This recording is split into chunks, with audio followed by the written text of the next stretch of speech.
আসসালামু আলাইকুম। সম্মানিত সুধীমণ্ডলী, আমরা সূরা নামলের 52 নম্বর আয়াত থেকে এখন আমরা আলোচনা শুরু করব ইনশাআল্লাহ। আউযু বিল্লাহি মিনাশ শাইতানির রাজিম। ফাতিলকা বুয়ুতুম খাবিয়াতুম বিমা যালামু। আল্লাহ বলেন, এই সকল গৃহগুলি তাদের খালি পড়ে আছে, বিরান পড়ে আছে, বিমা যালামু, তাদের অত্যাচারের কারণে। ইন্না ফি যালিকা লাআয়াতান লিকাওমিন ইয়ালামুন, নিশ্চয়ই এর মধ্যে রয়েছে নিদর্শন ওই জাতির জন্য যারা জ্ঞান রাখে। তো আপনারা আল্লাহর কোরআনের কথাটা বাস্তবে দেখতে পাবেন। এই যত বড় বড় জমিদার বাড়ি এগুলি সবই কিন্তু বিরান পড়ে আছে। কোনো বাড়িতে ওই জমিদারদের কোনো আওলাদ পর্যন্ত ওয়ারিশ তারা কেউ নাই। হয়তো কিছু চাকর নকর, কর্মচারী, এই সমস্ত দারোয়ান, এই ধরনের কিছু লোক সেখানে পাওয়া যায়, কিন্তু যারা তার মালিক, এই মালিকদেরকে কাউকে পাওয়া যায় না। তা আল্লাহ যেমন বলছেন আপনারা বাস্তবে দেখে নিতে পারেন। আপনার পুঠিয়া রাজবাড়ি, তারপর নাটোর রাজবাড়ি, যেগুলো আপনার একেবারে হাতের কাছে। আল্লাহ বলেন এই ঘরগুলি বিরান, বিমা যালামু, তাদের অত্যাচারের কারণে। ইন্না ফি যালিকা লাআয়াতান, নিশ্চয়ের মধ্যে রয়েছে নিদর্শন ওই জাতির জন্য তারা জ্ঞান রাখে। যে জালেমদের পরিণতি কখনো ভালো হয় না এবং তাদের বংশ নির্বংশ হয়ে যায়, বংশ থাকে না। আল্লাহ বলেন, ও আনজাইনাল্লাযীনা আমানু, আমি মুক্তি দিয়েছিলাম তাদেরকে যারা ঈমান এনেছিল। অকানু ইয়াত্তাকুন, এবং যারা পরহেজগারি অবলম্বন করেছিল, যারা মন্দ হতে দূরে অবস্থান করেছিল, তাদেরকে আমি মুক্তি দিয়েছিলাম। উপরে আমরা যে সামুদ জাতির কাহিনী শুনেছি, সেই তাদের এই কথা বলা হচ্ছে।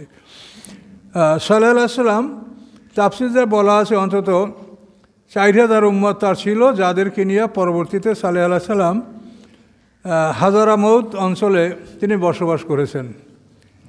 হাজারামউত একদম আরব দেশের একেবারে দক্ষিণ সীমানায়, আরব সাগরের কুল ঘেঁষা এলাকায় অঞ্চলে এইসব অঞ্চলগুলি আছে, হাজারামউত। এবং এইখানে কাঁচা কুয়ার পানি তারা পেয়েছে, এই জন্য এই অধিবাসীদেরকে আসাবে রাস তাও বলা হয়, যে কূপের চারপাশ কাঁচা কূপ, আসাবে রাস। এবং ওই শহরের জনপদের নাম রাখা হাজারামাউত, মৃত্যু উপস্থিত হলো, অর্থাৎ ওইখানে সালেহ আলাইহিস সালাম ইন্তেকাল করেছেন। পরে সেখানে তাদের বংশধররা ছিল। তো শেষ পর্যন্ত তারা আল্লাহর এক পয়গম্বর হানজালা বিন সাফওয়ান, এই হানজালা বিন সাফওয়ান নামে একজন পয়গম্বরকে ওরা হত্যা করে। হত্যা করার পরে আল্লাহ তাআলা সেই আসাবে রাস কুয়াবাসীদেরকে আল্লাহ আবার ধ্বংস করেছেন। তো পৃথিবীতে জালেমের শাস্তি পৃথিবীতেও হয় এবং পরকালে তো চিরস্থায়ী শাস্তি রয়েছে। আল্লাহ তাআলা এগুলিকে স্মরণ করায় দিয়ে বলছেন যে তোমরা পৃথিবীতে জুলুম, অত্যাচার, অশান্তি এটা সৃষ্টি করো না। এরপরে লূত সম্প্রদায় সম্পর্কে আল্লাহ আলোচনা শুরু করছেন। এগুলি কোরআনে একাধিকবার আল্লাহ বর্ণনা করছেন।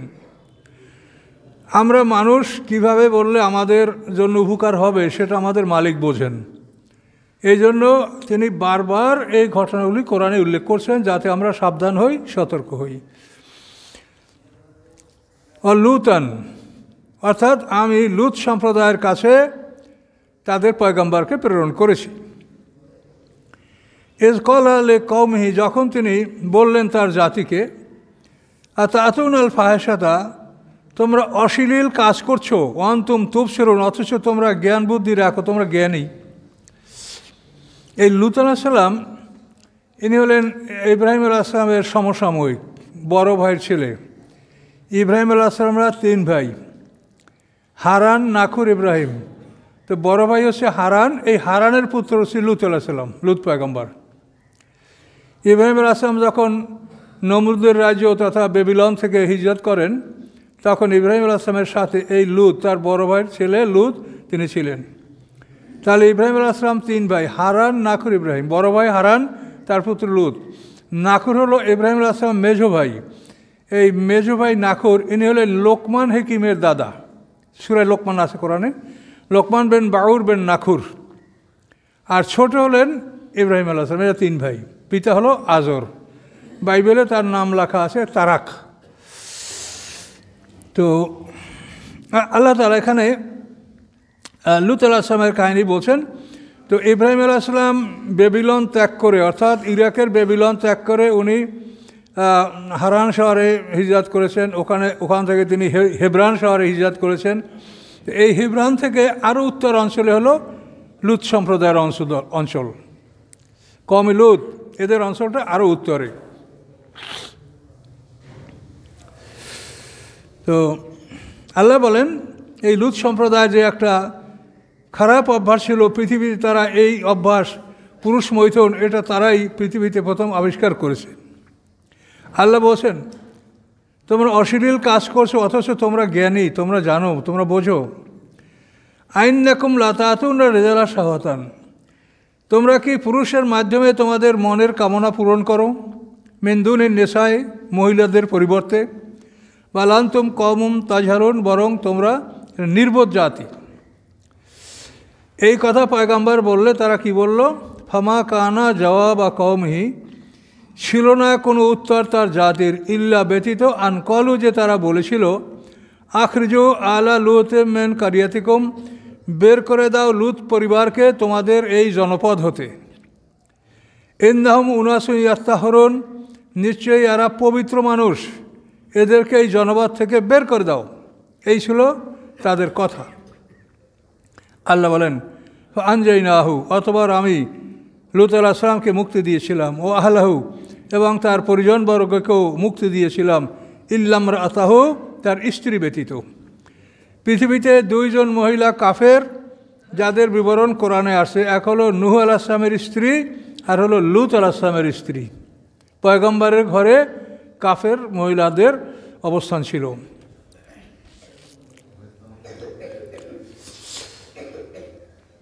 আচ্ছা, ফানজাইনাহু আলাহু ইল্লাম রাতাহু, আমি মুক্তি দিয়েছি তাকে এবং তার পরিবার বড়জনকে, তার পরিবার পরিজনকে, তার স্ত্রী বাদে। কাদ্দারনাহা মিনাল গাবিরিন, আমি নির্ধারণ করেছি তার জন্য যে সে পশ্চাতে অবস্থানকারীদের অন্তর্ভুক্ত থাকবে। ও আমতারনা আলাইহিম মাতারা, আমি বর্ষণ করেছিলাম তাদের উপরে প্রবল বর্ষণ, পাথরের বর্ষণ। ফাসা মাতারুল মুনজারিন, কত নিকৃষ্ট ছিল সেই বর্ষণ তাদের উপরে, যাদেরকে ভয় দেখানো হয়েছিল তাদের উপরে বর্ষণটা কতই নিকৃষ্ট এবং কতই খারাপ ছিল। অর্থাৎ লূত সম্প্রদায়কে কীভাবে আল্লাহ ধ্বংস করছে তা তো আপনারা আগেও শুনেছেন সূরা আনামের মধ্যে, যে ফেরেশতারা লূত আলাইহিস সালামের কওমকে ধ্বংস করার জন্য আল্লাহর পক্ষ থেকে 10 জন ফেরেশতার একটা দল, এই ফেরেশতা 10 জন প্রথমে হযরত ইব্রাহিম আলাইহিস সালামের বাড়িতে আসছেন মেহমান বেশে। তো ইব্রাহিম আলাইহিস সালাম তাদের জন্য একটা গরুর বাচ্চা ভুনা করে খেতে দিলেন, কিন্তু তারা খাদ্যের দিকে হাত বাড়ালেন না। তখন ইব্রাহিম আলাইহিস সালাম তাদেরকে ডাকাত বলে সন্দেহ করলেন। তারা ইব্রাহিম আলাইহিস সালাম ভীত হয়ে গেলেন। তখন ফেরেশতারা বলল যে ভয় করবেন না, আমরা আল্লাহর ফেরেশতা, আমরা ডাকাত না। সেই যুগে অনেক সময় ডাকাতরা মেহমানের সাথে মানুষের বাড়িতে ঢুকতো, কিন্তু যারা ডাকাতি করবে তারা খানা খাইতো না। খানার সাথে লবণ খাবে, যে বাড়ির লবণ খাবে সে বাড়িতে এরা ডাকাতি করতে পারবে না। এই জন্য আগের যুগে ওরকম ডাকাতরা মানুষের বাড়ি মেহমান হয়ে ঢুকতো, কিন্তু খানা খাইতো না। তো ইব্রাহিম আলাইহিস সালাম এই ফেরেশতাদেরকে ওইরকম ডাকাত সন্দেহ করেছিলেন। পরে ফেরেশতারা পরিচয় দিলেন এবং বললেন যে আমরা আপনার কাছে আসি আপনাকে একটা সুসংবাদ দেওয়ার জন্য। সেটা হলো যে আপনার বিবাহের স্ত্রী যে সারা, তার ঘরে, তার ঔরসে, তার পেটে একটা পুত্র সন্তান, তার পেটের মধ্যে একটা পুত্র সন্তান জন্মগ্রহণ করবে। তো ইসমাইল আসলামের 13 বছর পরে ইসহাক আলাইহিস সালাম জন্মগ্রহণ করেন। ইসমাইল আলাইহিস সালাম জন্ম সম্পর্কে বলা হয় যে 99 বছর বয়স, ইব্রাহিম আলাইহিস সালামের 99 বছর বয়সে ইসমাইল আলাইহিস সালাম মা হাজেরা থেকে জন্মগ্রহণ করেছেন। মা হাজেরাও কিন্তু রাজকন্যা। মিশরের রাজা সান ইবনে আলওয়ান, উনি কিন্তু রাজার মেয়ে বিবি হাজেরা। ইহুদিরা কিন্তু বলতে চায় যে বিবি হাজেরা দাসী ছিলেন, কিন্তু এটা ইহুদিদের কথা।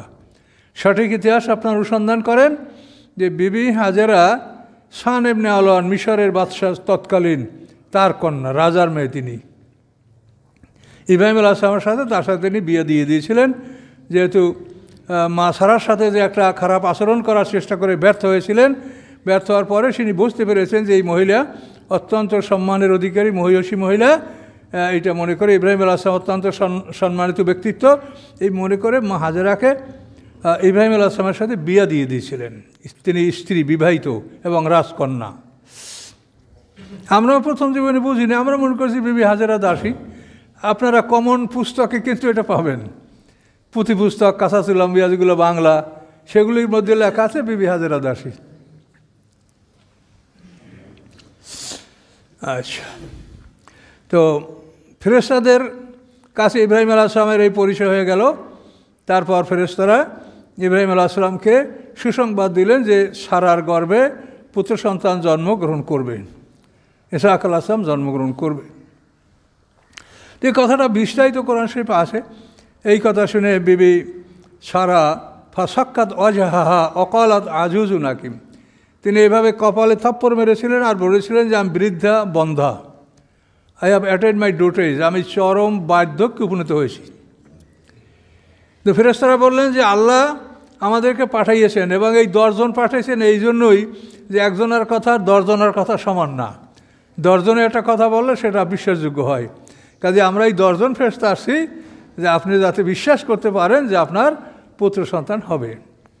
এই পুত্র সন্তানের খবর দিয়েই এই ফেরেশতারা এখান থেকে ওই লূত সম্প্রদায়ের দিকে গিয়েছিলেন এবং ইব্রাহিম আলাইহিস সালাম তাদেরকে জিজ্ঞাসা করেছেন, ফামা খাতবুকুম আইয়ুহাল মুরসালুন, হে প্রেরিতগণ, তোমাদের আর কি মিশন আছে, আর কি উদ্দেশ্য আছে? তখন তারা বললেন, ইন্না উরসিলনা ইলা কওমি লূত, যে আমরা লূত সম্প্রদায়ের দিকে প্রেরিত হয়েছি। তখন ইব্রাহিম আলাইহিস সালাম তাদের সাথে তর্কে লিপ্ত হয়েছেন। এটা কোরআনেই বলা আছে, তর্কে লিপ্ত হয়েছেন। কেন তাদেরকে ধ্বংস করা হবে? তারা যদি সেখানে 40 জন লোক থাকে তাহলে ধ্বংস করবেন না। যদি 30 থাকে না, 20 থাকে না, 10 থাকে না। তারপর বলেন একজন যদি থাকে তাহলে একজন মোমেন থাকলেও আমরা দেশে ধ্বংস করব না। তখন ইব্রাহিম আলাইহিস সালাম বলেন, কলা ইন্না ফিহা লূত, মানে আর কারো উপরে ওনার অতটা বিশ্বাস ছিল না, কিন্তু লূত আলাইহিস সালাম আল্লাহর পয়গাম্বর, তার উপরে তিনি বিশ্বস্ত ছিলেন যে, এবং নিশ্চয়ই তিনি পয়গাম্বর এবং তার ইমানে কোনো ত্রুটি নেই। তখন ইব্রাহিম আলাইহিস সালাম বললেন, কলা ইন্না ফিহা লূত, যে সেখানে অন্তত একটা মানুষ আছে, লূত। তখন ফেরেশতারা এই কথা বললেন, লা নুনাজ্জিয়ান্নাহু ওয়া আহলাহু, যে আমরা তাকেও মুক্তি দেব এবং তার পরিবারবর্গকেও মুক্তি দেব। তো এইখান থেকে কিন্তু মানুষেরা একটা কিয়াস বা একটা তুলনামূলক কথা বলেন যে একজন মোমেন পৃথিবীতে থাকাকালীন অবস্থায়ও কিয়ামত হবে না। এটা আসলেই ঠিক। কিয়ামতের আগে সমস্ত মোমেনদের আল্লাহ মৃত্যু ঘটাবেন। কিয়ামতের অন্তত 100 বছর আগে পৃথিবীতে সকল মোমেনদের মৃত্যু সংঘটিত হবে। তো এই কথাগুলি আল্লাহ তাআলা সব কোরআন পাকে বলেছেন আমাদের উপদেশ গ্রহণ করার জন্য। আর এখানে ইব্রাহিম আলাইহিস সালাম যখন এদেরকে মানে সি অফ করার জন্য, বিদায় দেওয়ার জন্য যখন আগাচ্ছিলেন তাদের সাথে উত্তর দিকে, তখন একটা জায়গায় ফেরেশতারা বললেন যে এইখানে আপনার আদি পিতা আদম আলাইহিস সালামের কবর আছে, তাকে আপনি সালাম করেন।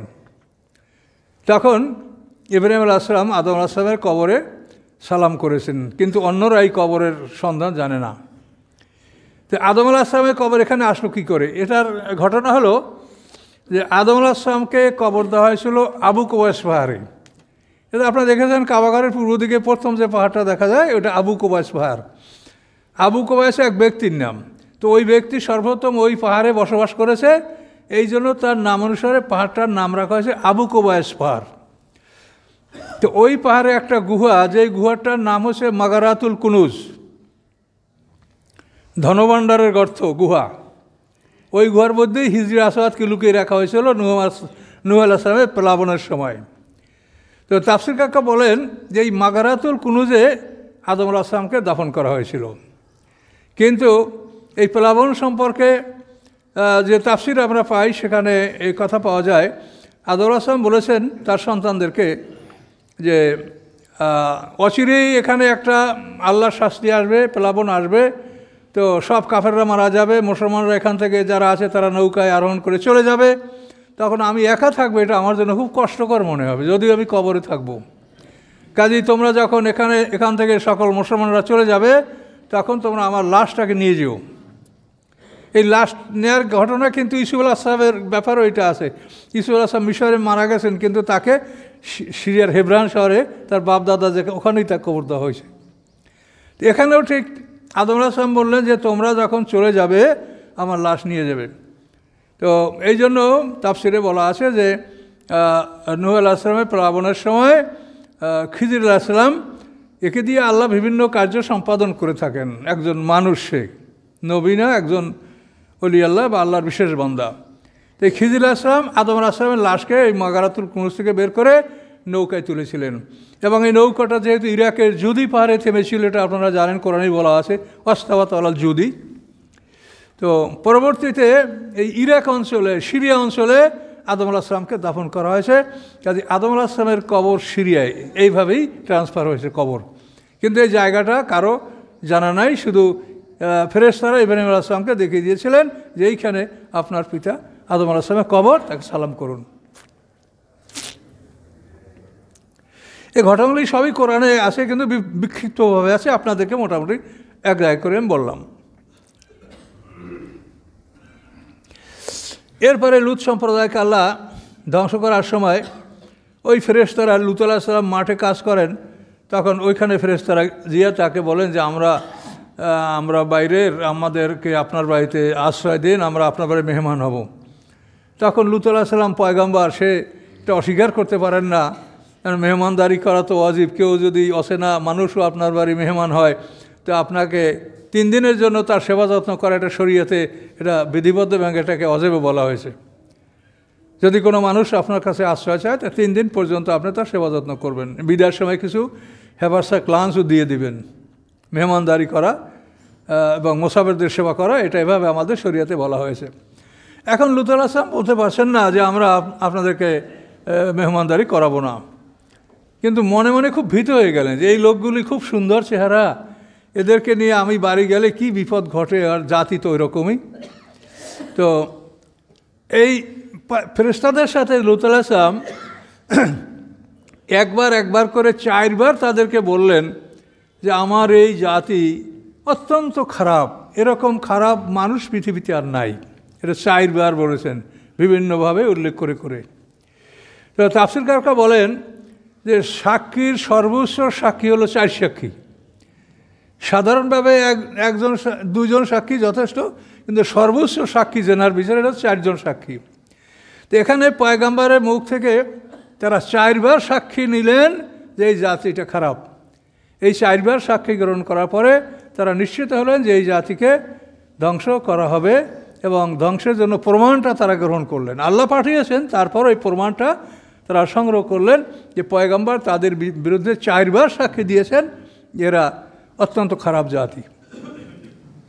তো এরপর ফেরেশতারা লুত আলাইহিস সালামের বাড়িতে গেলেন। সন্ধ্যার পরে ওরা বাড়ি ঘেরাও করলো, ফেরেশতাদেরকে দাবি করলো যে এই মানুষগুলো আমাদের হাতে দেন, তোমাকে মানা করছি না যে বাইরের কোনো লোক তুমি আশ্রয় দিবে না, ইত্যাদি ইত্যাদি।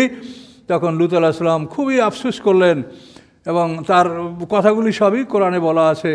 তিনি বললেন যে আলাইসা মিনকুম রাজুলুর রশিদ, তোমাদের মধ্যে কি কোনো ভালো মানুষ নাই? তোমরা বুঝতেছো না মেহমানকে অপমান করবে?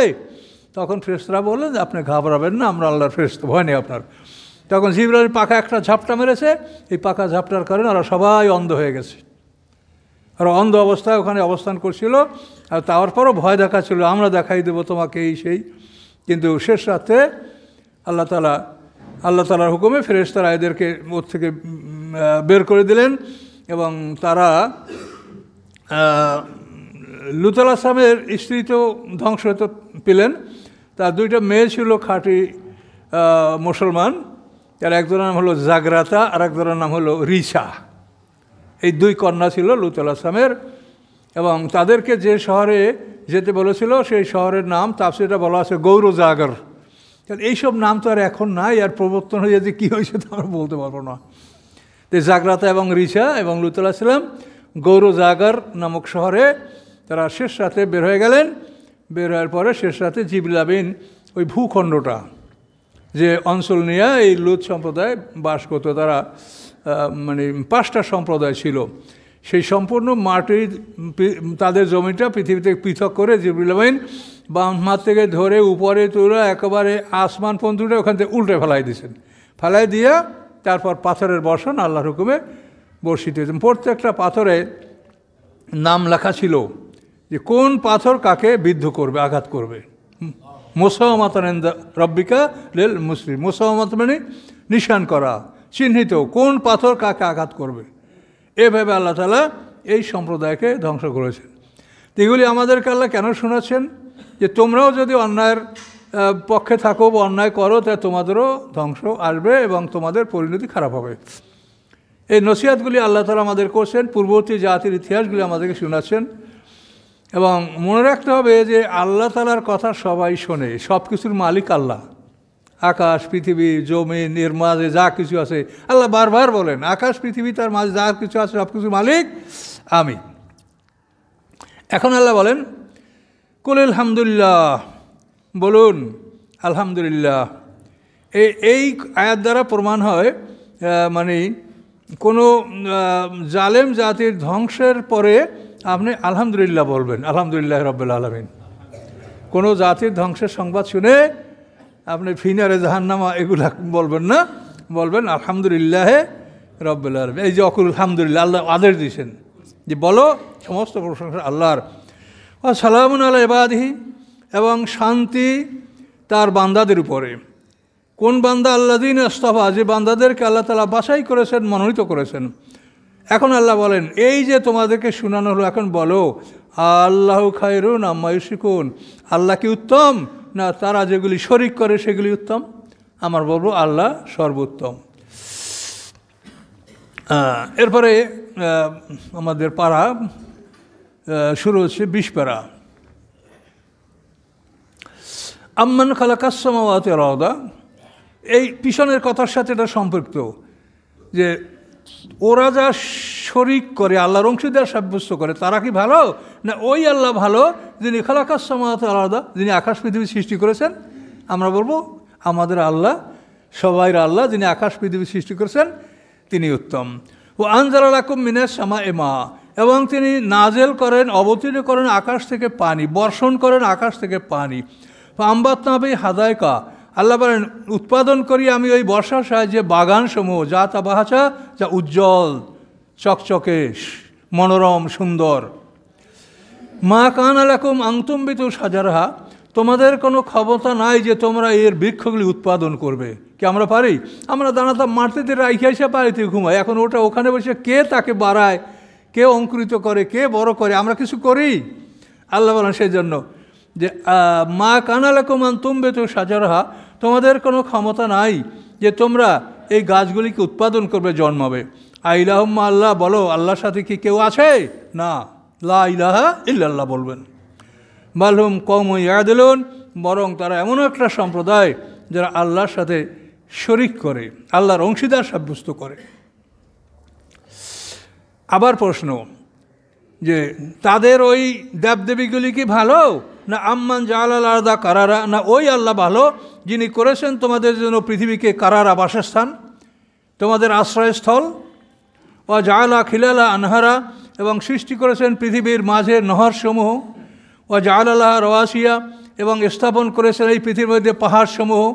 ও জাআলা বাইনাল বাহরাইনি হাজিজা, এবং সৃষ্টি করেছেন দুইটা নদীর মাঝখানে একটা অন্তরায়, একটা পর্দা।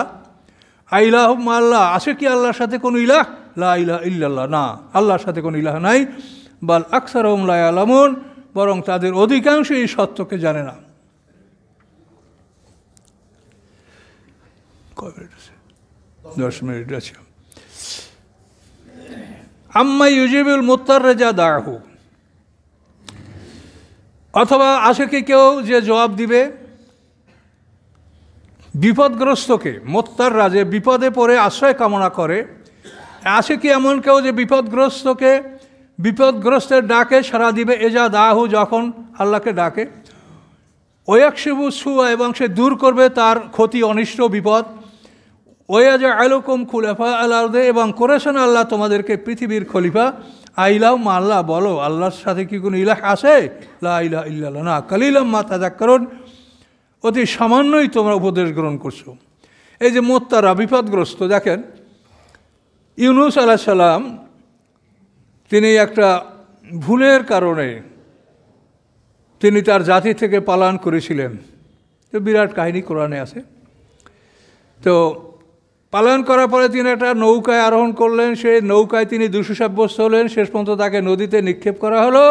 সাথে সাথে একটা বড় মাছ তাকে গিলে ফেললো, ফালতাকামাহুল হুত, একটা মাছে তাকে গিলে ফেললো। গিলে ফেলে মাছটা সমুদ্রের একেবারে নিচে চলে গেল। সেখানে ইউনূস আলাইহিস সালাম পাথরের নুড়ির থেকে আওয়াজ পেলেন যে তার আল্লাহর জিকির করছে।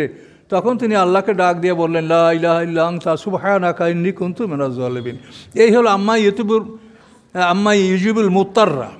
বিপদগ্রস্ত আল্লাহকে যখন ডাক দেয়, আল্লাহ ছাড়া এই ডাক শোনার কারো ক্ষমতা আছে? আল্লাহ সেই ডাক শুনে ইউনূস আলাইহিস সালামের ব্যাপারে আল্লাহ বললেন, ফাস্তাজাবনা লাহু, আমি তার ডাকে সাড়া দিলাম, ওয়ানাজ্জাইনাহু মিনাল গাম্মে, এবং আমি তাকে তার বিপদ হতে মুক্তি দিলাম, ওয়া কাযালিকা নুনজিল মুমিনিন, এবং এইভাবে আমি মুমিনদেরকে মুক্তি দিয়ে থাকি। তো আল্লাহ বলেন যে আল্লাহর এই ক্ষমতা আছে, সে আল্লাহ কি ভালো না তোমরা কতগুলি দেবদেবী মূর্তি হাতে বানাও, আবার নির্মাণ করো, আবার নিজেরা তৈয়ার করো, আবার নিজেরা ধ্বংস করো? কথা বলতে পারছেন? এই যে মূর্তি পানিতে ডুবানোর ঘটনা, এটা কিন্তু ইব্রাহিম আলাইহিস সালাম থেকে এই ইতিহাসটা পাওয়া যায়। ইব্রাহিম আলাইহিস সালাম তো 3 ভাই ছিলেন। তো ওই বাবা আজর ওই মূর্তি বানায় ছেলেদেরকে বলতে, বাজারে বিক্রি করো, টাকা নিয়ে আসো, বাজার করো। কিন্তু হারান নাকুর ওরা বাজারে নিয়ে মূর্তি বিক্রি করতে পারতো। তো ইব্রাহিম আলাইহিস সালামকে যেদিন দেওয়া হতো, উনি বাজার দিয়ে বক্তৃতা শুরু করে দিত, এগুলি তোমরা মাটি দিয়ে বানাইছো, হাত দ্বারা তৈরি করছো, এগুলো কী করবে, এগুলোর কী উপকার আছে, এগুলি তোমরা কেনবা, পূজা করবা, সম্মান কর, শ্রদ্ধা কর, কেন করো? কেউ আর মূর্তি সেদিন কেনে না। অনেক সময় মূর্তিকে রেখে ইব্রাহিম আলাইহিস সালাম বলেন যে এখন আমার এই ভগবানরা তৃষ্ণার্থ হয়েছে, পানির পিপাসা লেগেছে, একটু পানি খাওয়াই নিয়ে আসি। তখন নিয়ে ওই মুখটা পানির মধ্যে চাপিয়ে ধরে, তা গইলে পড়ে গেছে, তা ফালাই দিয়েছে। এভাবে ইব্রাহিম আলাইহিস সালাম এই মূর্তি নষ্ট করত। ওটা কোরআনের ওই আয়াতের তাফসির আছে, সামেনা ফাতান ইয়াযকুরহুম ইউকালু লাহু ইব্রাহিম। ওই আয়াতের তাফসিরে এই কথাগুলো আপনারা পাবেন। তো যাই হোক, এই কথাটা আল্লাহ আবার বারবার বলছেন যে তোমরা দেখো পৃথিবীর কোটি কোটি মানুষ মাটির তৈরি মূর্তিকে সেজদা করছে। দেখেন তারা জ্ঞানী, তাদের ডাক্তার, ইঞ্জিনিয়ার, নাসা বিজ্ঞানী সবই তাদের আছে, কিন্তু এইটা তাদের নাই যে আমরা মাটির বানানো মূর্তিকে কেন সেজদা করছি।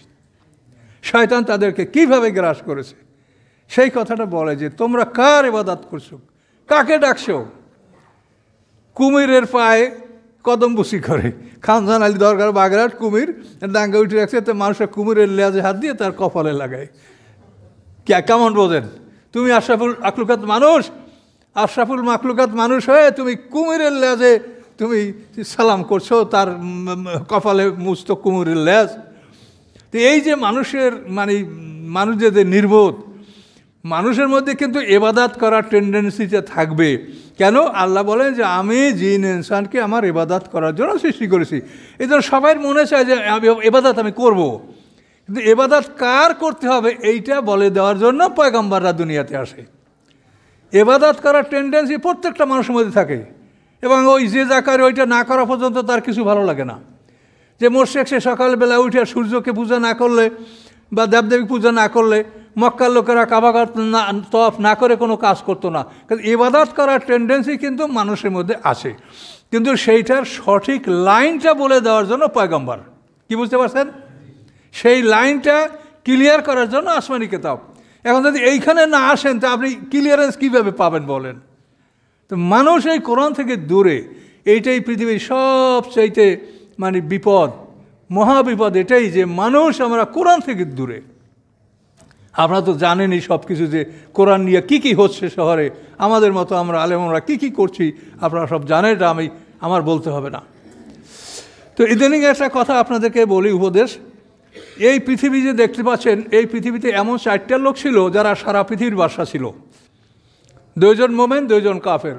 মুমিন দুইজন হচ্ছেন জুলকরনাইন এবং সুলাইমান আলাইহিস সালাম, আর কাফের দুইজন হলো বখতে নাসার এবং নমরুদ।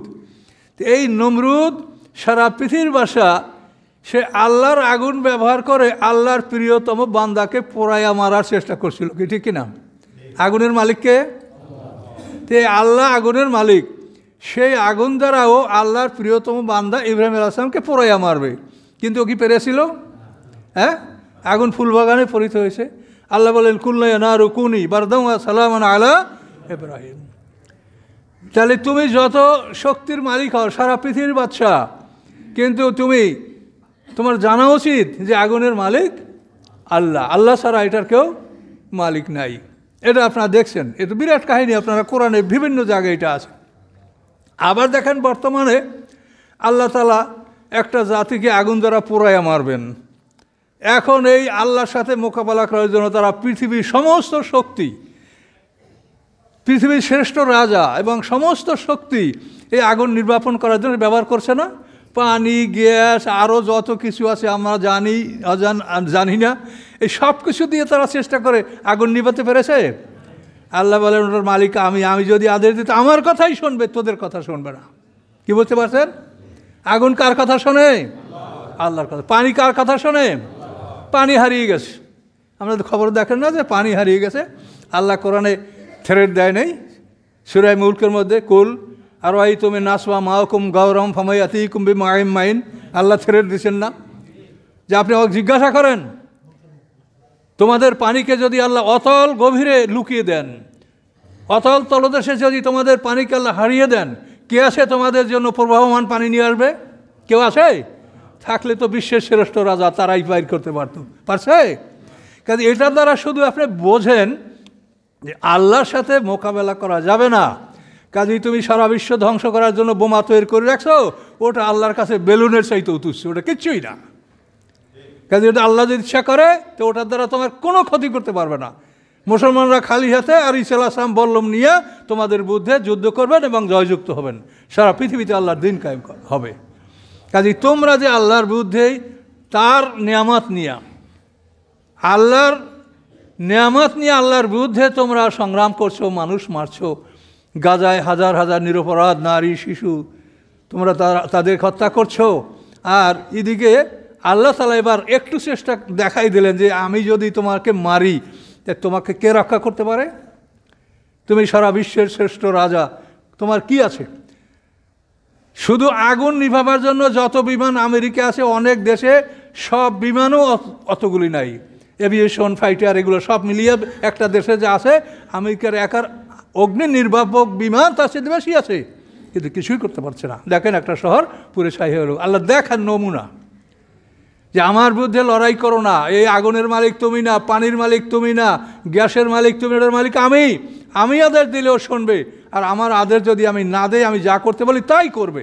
কাজে তুমি আমার এই নিয়ামত ব্যবহার করে মানুষের ক্ষতি করার তুমি চেষ্টা করো না। পৃথিবীর মানব ধ্বংস করার জন্য যত অর্থ ব্যয় করা হয়েছে, তার যদি মানে 10 ভাগের 1 ভাগ মানুষের কল্যাণের জন্য ব্যয় করা হতো, তোর সারা পৃথিবীর মানুষ সুখে থাকতে পারতো। কাজে 50,000 বছর সমাজে বিচার হবে, এই বিচার কিন্তু এই সমস্ত বড় লোকদের বিচারই বড় রকমের হবে, মনে রাখেন। যাদেরকে জ্ঞান দিয়েছে তাদের বিচার হবে, যাদের জ্ঞান নাই তার কোনো বিচার নেই। পাগলের কোনো বিচার আছে বলেন? দেখেন পাগল কিন্তু আমাদের চাইতে অনেক ভাগ্যবান, যে ওর নামাজ ফরজ না, রোজা ফরজ না, ওই কষ্ট করে দুনিয়া এটাই, কিন্তু আমাদের চাইতে ভাগ্যবান যে অন্তত আল্লাহ তাআলা নিকৃষ্ট মানের ভেস্ত দিলেও ওকে দিবে আল্লাহ তাআলা। তো যাই হোক, আর কথা ইনশাল্লাহ আবার যদি আল্লাহ দেখা করে তো ইনশাল্লাহ হবে। তো আমরা আজকে